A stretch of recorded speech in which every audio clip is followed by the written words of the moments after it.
안녕하십니까. 반갑습니다. 계절의 여왕이라 일컫는 5월이 깊어가고 있습니다.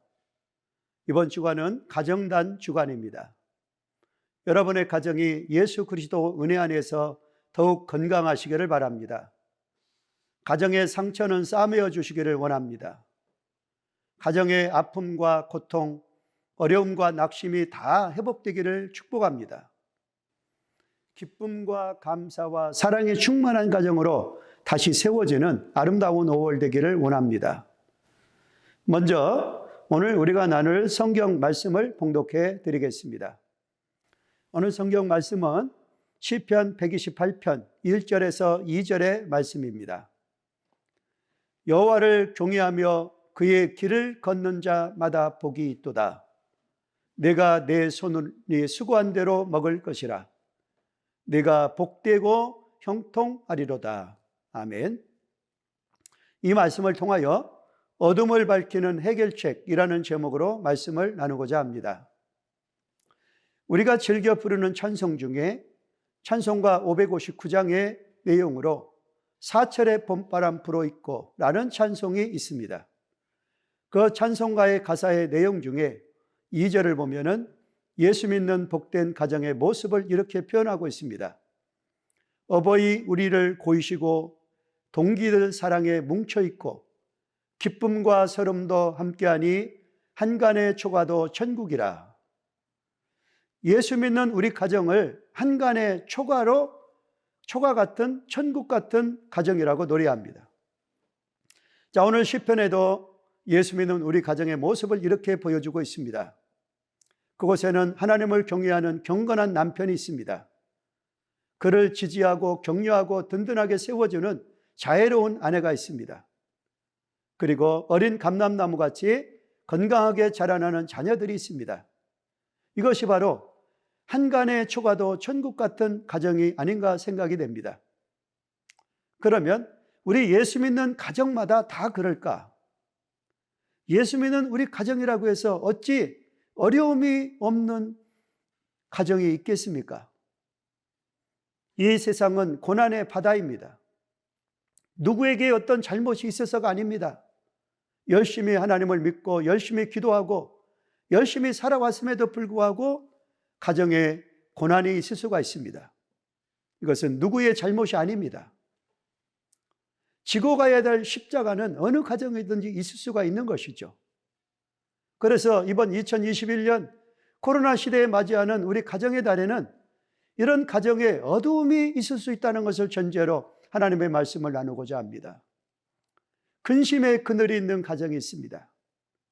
그럴 때에 우리 가정의 어두움을 밝히는 해결책은 어디서 찾아야 할까 하는 것이 오늘 성경 말씀에서 우리는 배우게 됩니다.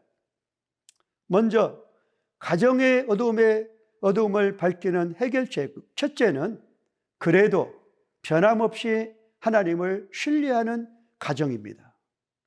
그 내용을 오늘 성경 말씀에서는 여호와를 경외하며 그의 길을 걷는 가정이라고 가르쳐 주고 있습니다. 여기에 가정의 어둠을 밝히는 해결책이 있습니다.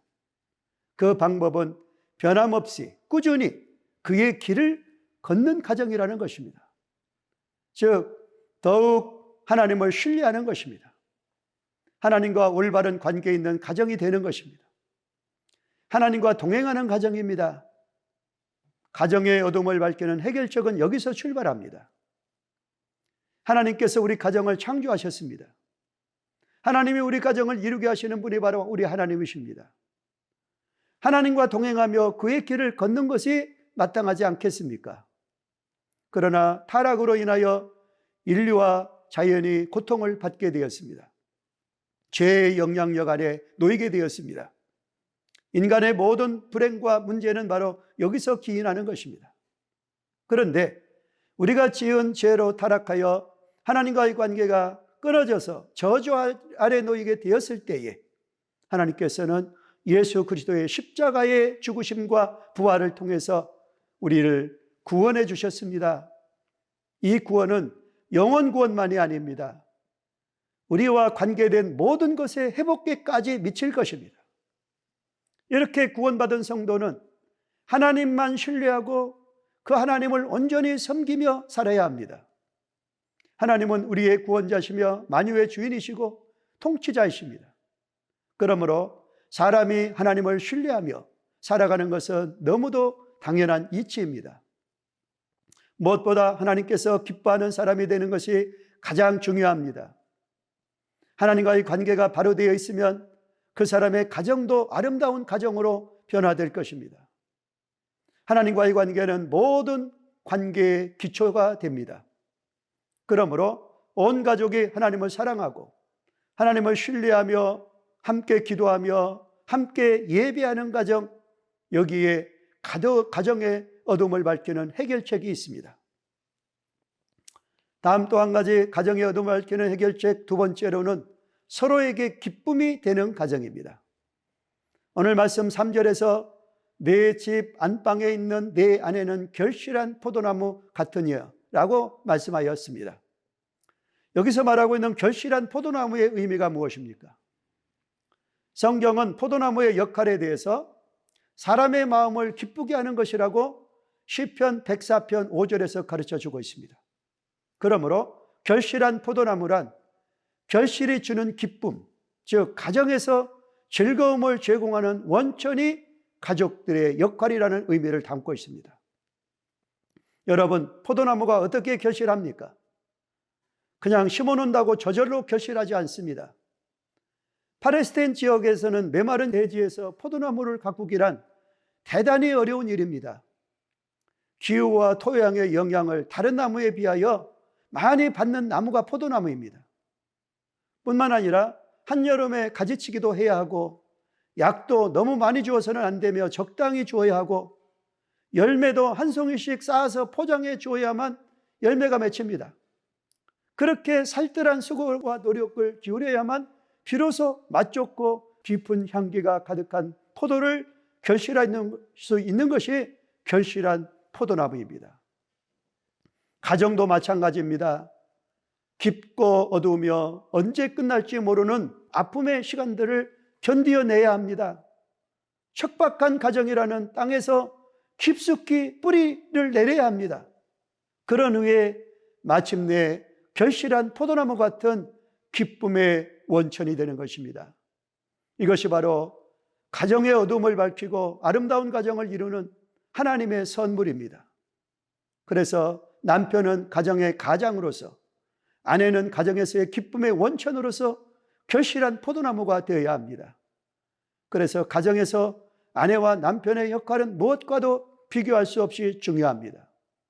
기쁨의 원천이 그분들에게 달려있기 때문입니다.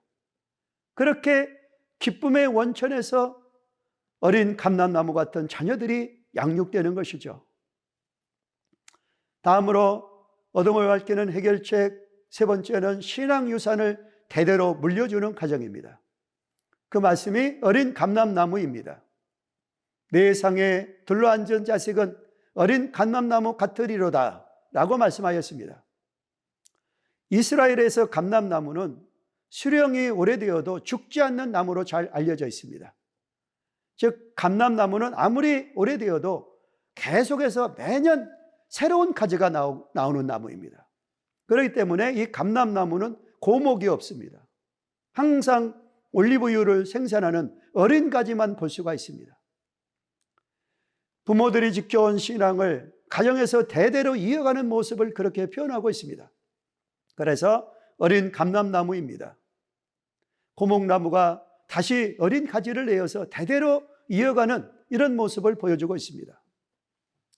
가정의 신앙유산을 그렇게 이어간다는 말씀입니다.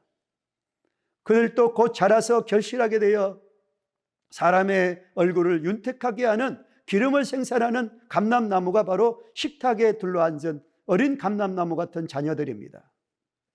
우리 자녀들이 믿음에 바로 서기만 한다면 문제 많고 어려운 세상에서도 걱정할 것이 없습니다. 신앙으로 잘 양육받은 자녀들은 어떤 경우에도 하나님의 보호하심으로 안전할 수 있기 때문입니다. 자, 이제 적용하겠습니다. 첫째로, 성경에서 보여주고 있는 가장 아름다운 가정의 모습이 무엇입니까? 그것은 여호와를 경외하며 주님과 함께 동행하는 가정, 하나님을 신뢰하는 가정입니다. 다음 두 번째, 가정에서 결실한 포도나무 같은 아내의 역할이 무엇입니까? 결실이 주는 기쁨처럼 가정에서 서로에게 기쁨을 제공하는 원천이라는 의미가 있습니다. 다음 세 번째, 자녀들이 어린 감람나무라는 말씀의 뜻이 무엇입니까? 그것은 계속해서 새싹이 나오는 감람나무처럼 신앙 유산을 대대로 이어가는 가정을 말합니다. 감사합니다.